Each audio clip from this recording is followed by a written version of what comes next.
From the moment we started King 13 years ago, we've always focused on sort of setting the right company culture. We had a pretty clear idea of how we wanted to work, sort of have people being able to take their own decisions and drive their own products and have a collaborative environment.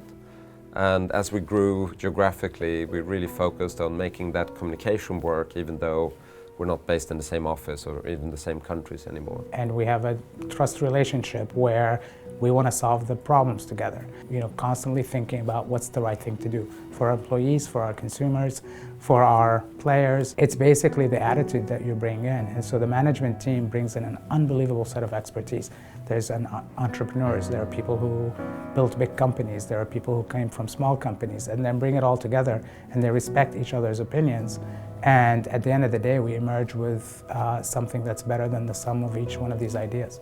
If you have a strong culture, you don't need processes, right? You can rely on the culture and then the values, basically to steer people towards making the right decisions. Culture is probably the most important thing in a company.